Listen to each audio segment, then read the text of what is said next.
The sun was warm on my neck, a gentle caress, like the promise of a good day. I sat on my favorite bench in Washington Park, the one under the old oak, and my pencil glided across the grainy paper of my sketchbook. I was drawing that very oak, its wrinkled bark and branches reaching for the sky like the tired arms of a wise old man. The air was clean and fresh, smelling of damp earth and the coming spring. This was my ritual, my hour of silence before the city fully awoke and swallowed me in its noise and hustle. I, Marcus Wallace, a 22-year-old graphic designer, found my sanctuary in these morning sketches, my small island of tranquility. Suddenly, the idyll was shattered. A sharp, alien shadow fell across my page, eclipsing the sun. I looked up and saw two police officers. They stood over me, their figures seeming enormous against the morning sky. Their faces were stern, devoid of warmth, and their eyes studied me with a cold, professional indifference. "Can you stand up, sir?" said one of them, the taller one. His hand rested casually, but demonstratively, on the grip of his gun. It wasn't a question, it was a command wrapped in the guise of politeness. I slowly stood, feeling my heart begin to pound faster, beating an anxious rhythm in my chest. "What's the problem, officer?" My voice sounded surprisingly calm. "We got a report of a robbery in the area. Description fits you." Description. I gave a bitter, internal laugh. I knew what that meant. A young black man in a hoodie. In this city, in this country, that was a universal description for a suspect. I tried to explain that I was just an artist, that I came here every morning. I even showed him my drawing, but his eyes remained cold, impenetrable. He didn't see an artist, he saw a stereotype. "Show me what's in your backpack," ordered the second, stockier officer. I obediently took off my backpack and opened it. Inside was only my world, a sketchbook, a set of pencils of varying hardness, an eraser, a bottle of water, and a sandwich. Nothing else. The officer took my sketchbook and began to flip roughly through the pages. His thick fingers left greasy smudges on my work. He stopped on the sketches of people I had done on different days, a female runner, an elderly couple feeding pigeons, a student with a book. "Looks like you were casing the joint," he tossed to his partner, and the phrase hit me like a slap. My stomach clenched into an icy knot. They're just sketches. Studies. I'm an artist. I'm learning to capture movement, character. They weren't listening. Their decision had already been made. Before I could grasp the full gravity of the moment, my hands were pulled behind my back. The cold metal of handcuffs bit into my wrists, the click of the lock sounding like a sentence. I was roughly pushed into the back of the patrol car. The door slammed shut with a dull, final thud, cutting me off from the world. Through the rear window, I saw my sketchbook, which had fallen from my backpack, lying on the ground, the wind fluttering its pages, carrying away my drawings, my freedom.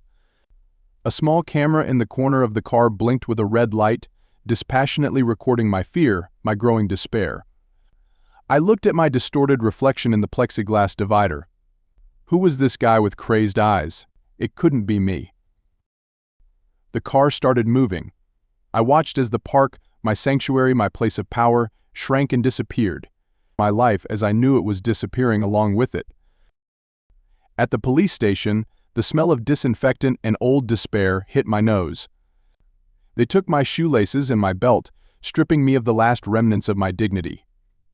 I felt naked, helpless, an object in an impersonal system. They photographed me, took my fingerprints. Every action was mechanical, devoid of human interaction. Then they threw me into a holding cell. A gray concrete box, a dim light from a fluorescent lamp that buzzed constantly, screwing itself into my brain. A cold metal bench. I sat down on it, holding my head in my hands, trying to make sense of what was happening. It was a mistake. A terrible, absurd mistake. They would soon sort it out, see that I wasn't who they were looking for, and let me go with an apology. I clung to this thought like a drowning man to a straw. Hours passed, stretching out like an eternity. No one came. The silence and the buzzing of the lamp pressed down on me. Fear began to give way to a cold, sticky dread. I realized this wasn't just a mistake. Finally, the door opened with a screech. The same officer, Miller, who had arrested me, walked in. He held a piece of paper in his hand. He didn't even look at me. His gaze was fixed somewhere on the wall. "Marcus Wallace," he read monotonously. "You're being charged with robbery and aggravated assault." The world beneath my feet cracked and began to crumble. Assault? I didn't assault anyone. I was alone in the park. I was drawing. "An elderly woman says otherwise," he cut in, and there was a note of satisfaction in his voice. "Her purse is gone, and she has a broken wrist. She fell when you snatched her bag." My breath caught in my throat. A broken wrist. That detail gave the nightmare a terrifying reality. I looked at my hands, an artist's hands, capable of creating beauty. Now the system claimed they were capable of maiming. "I need a lawyer," I rasped, my voice a stranger's. Officer Miller smirked, and that smirk was worse than a blow. "Sure, you'll have plenty of time to talk to one." He dropped the charging papers onto the dirty floor and walked out, locking the door behind him. The lock clicked with the same finality as the handcuffs. I was left alone in the oppressive silence. The charges echoed in my head. Robbery, assault. I lifted my head and looked directly into the camera lens in the corner of the cell, my eyes silently pleading for a help no one could see, and for a justice I had stopped believing in. The courtroom was cold and impersonal, saturated with the smell of wood polish and stale fear. The air was thick with unspoken judgments and prejudice. I sat at the defense table in a baggy orange jumpsuit that screamed my guilt louder than any words. Next to me sat Sarah Jenkins, my public defender. She had tired eyes, framed by dark circles from sleepless nights, but a fire of tenacity burned in her gaze. She was my only lifeline on this sinking ship of justice. "Don't worry, Marcus," she whispered, leaning towards me. "The prosecution's case is weak, like yesterday's coffee. No evidence besides a questionable ID from a long distance. We can beat this."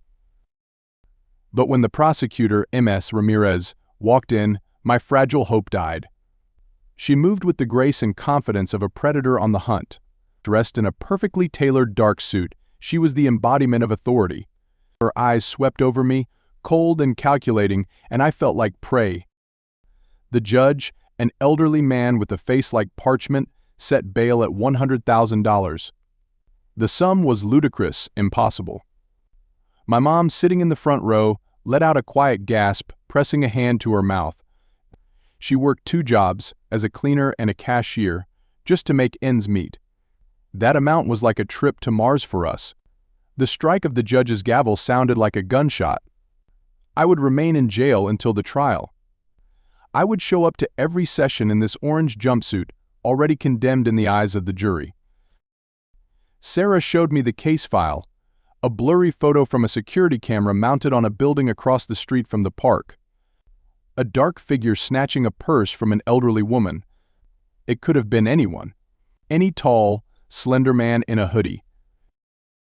"I have an alibi," I repeated to her for the 100th time as we sat in a tiny conference room. I bought coffee at the Daily Grind 15 minutes before the alleged time of the robbery. The shop is a 10-minute drive from the park. I have the receipt with a timestamp in my banking app. "I know," Sarah said, tapping her pen on a legal pad. "The prosecution claims the timestamps could be inaccurate, that you could have driven to the park quickly. They just don't want to listen." Jury selection began. One by one, the potential arbiters of my fate answered questions. Ramirez was a master of manipulation. She asked subtle, leading questions. "Do you believe that some neighborhoods have higher crime rates than others?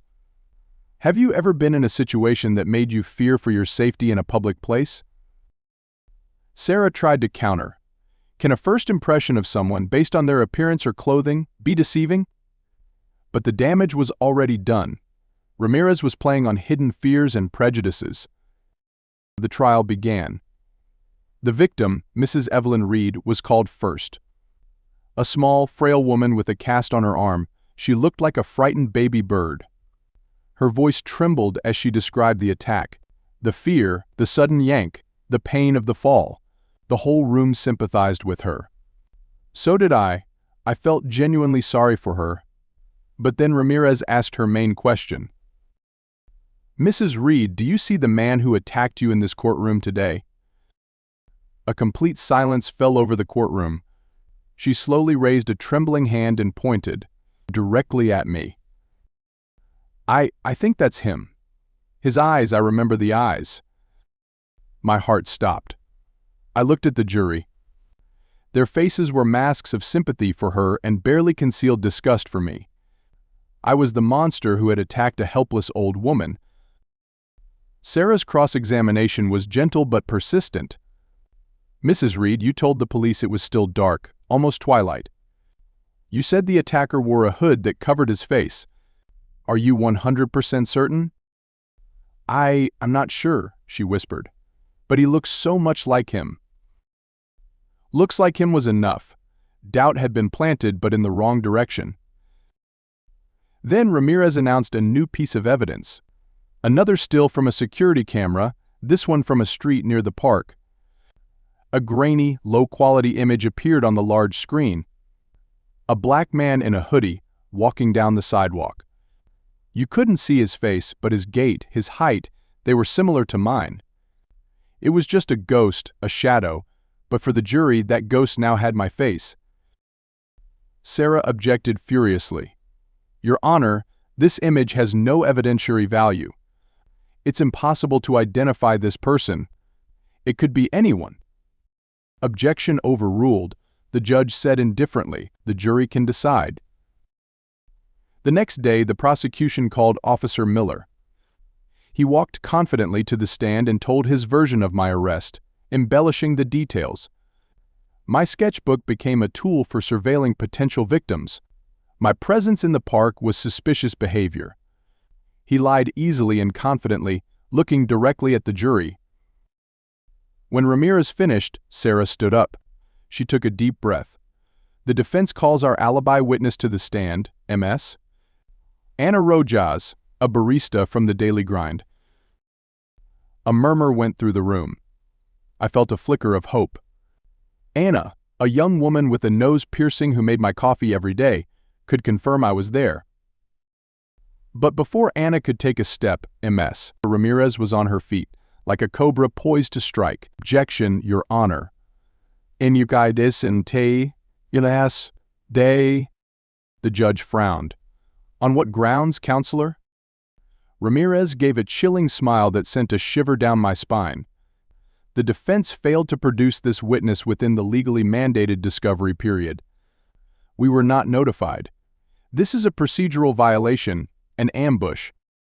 Sarah was stunned. "That's not true. We filed all the documents last week. Here is a copy." She waved a piece of paper. The judge shuffled through his papers with exaggerated slowness. "I have no record of it in the file, MS. Jenkins. Perhaps a clerical error. But rules are rules. The objection is sustained. The witness is dismissed." The gavel struck like a gunshot.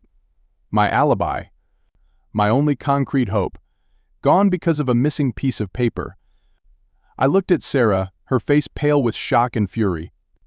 I looked at my mom, her shoulders slumped in complete despair. Then I looked at the prosecutor. She was staring right at me, and in her eyes was pure, undisguised victory. The silence after the gavel fell was deafening, heavy like a tombstone. My alibi, my only lifeline, was destroyed by a missing piece of paper. I could feel the floor giving way beneath me, the courtroom walls closing in. Sarah was furious. She argued with the judge, her voice tight but respectful, citing precedents and rules, but it was like arguing with a brick wall. The judge's decision was final and not subject to discussion. Now it was my world against theirs. The next defense witness was my mother. She was called to the stand. She wore her best church dress, a lilac one that I loved so much. She sat in the witness chair, which seemed too big for her, and swore to tell the truth, placing a trembling hand on the Bible. She spoke about me. about my childhood, about my obsession with drawing ever since I could hold a pencil, about how I could sit for hours and draw everything I saw, about how I had never hurt anyone, not even in school when I was teased. Her voice was full of a mother's love and desperation. "My son is a good boy," she said, her eyes filling with tears as she looked at the jury. "He has a kind soul. He couldn't have done what they say he did. He is simply not capable of such cruelty." But then Ramirez's cross-examination began. She approached the stand like a wolf to a lamb. Her voice was soft, but every word was laced with venom. "Mrs. Wallace, do you love your son? Of course, more than anything in the world. Would you do anything to protect him?" "Yes, anything. Even if it meant lying here under oath to save him from prison?" Sarah jumped up. "Objection. That's speculation." But the damage was done. Ramirez had turned my mother's love into a weapon against me. She painted her as an unreliable witness, blinded by maternal devotion. My mother left the stand, her shoulders slumped under the weight of the insult she had endured. She couldn't meet my eyes, and that hurt more than anything. That night in my cell, which smelled of hopelessness, Sarah said, "Marcus, we have one option left. One last shot. You have to testify." The thought of it made me nauseous. To get up there, in front of those people, in front of Ramirez, to let her dig into my life. But what other choice was there? Silence would be tantamount to admitting guilt. "They need to hear my truth from my own mouth," I said, more to convince myself than her. The next day I was on the witness stand. The wood was smooth and cold beneath my fingers. I could feel everyone's eyes on me. I took a deep breath and met Sarah's gaze. She gave me an encouraging nod. She walked me through the events of that morning.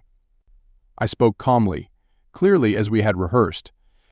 I told them about my ritual, my love for drawing in the park, about buying the coffee, about the shock and confusion during the arrest.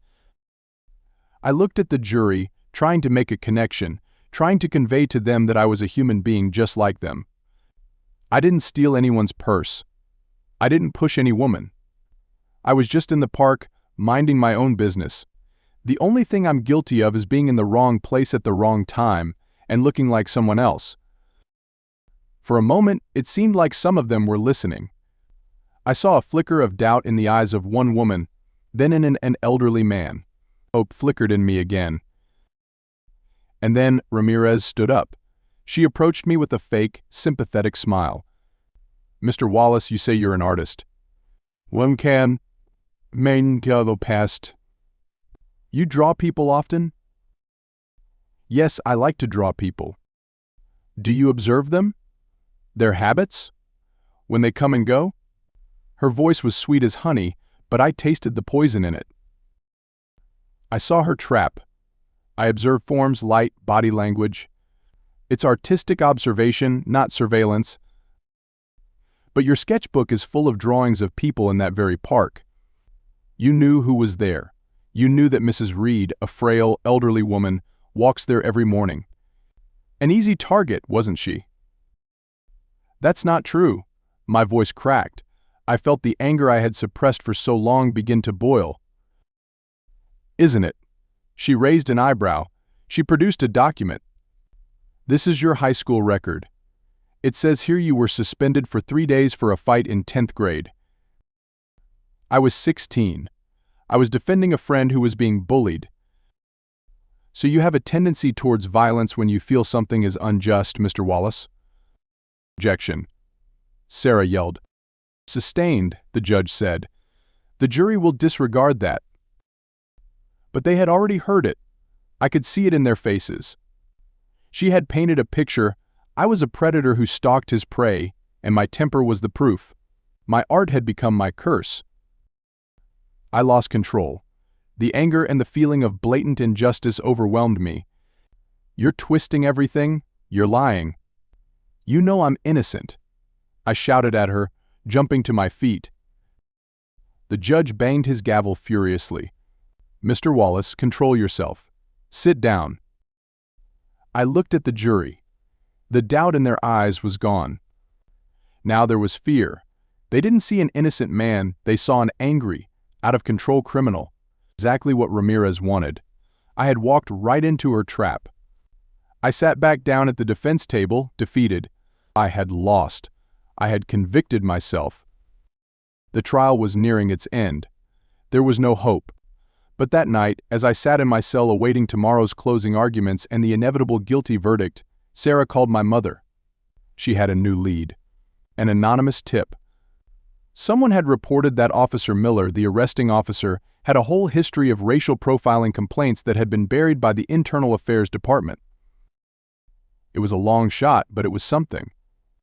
The next morning, before the closing arguments began, Sarah stood. "Your Honor, the defense files an emergency motion to introduce new evidence regarding Officer Miller's prior conduct and potential bias." Ramirez shot to her feet to object. But before she could utter a word, a bailiff approached her and quickly whispered something in her ear. Ramirez's expression changed from angry to puzzled. She turned to the judge. "Your Honor, the prosecution also has a new witness. A witness who saw the entire assault and contacted us himself this morning." A dead silence fell over the courtroom. The door at the back of the room opened, and a bailiff walked in with a nervous, middle-aged man in a rumpled jacket. He looked terrified. He avoided my gaze, staring at the floor. Ramirez approached him. Her voice filled the room. "Sir, please state your name for the court." Robert Shelton." "Mr. Shelton, were you in the park that morning?" "Yes." "Did you see Mrs. Reed get attacked?" "Yes, I saw it." Ramirez paused for dramatic effect, savoring the moment. Then she asked the question on which my entire life depended. "Mr. Shelton, look carefully around. Do you see the man who attacked Mrs. Reed in this courtroom?" He slowly raised his head. His fearful eyes scanned the room. They passed the prosecutor, the jury. They settled on me. The whole world froze. The seconds stretched into an eternity. He looked straight at me, his eyes full of fear and uncertainty. And he opened his mouth to speak.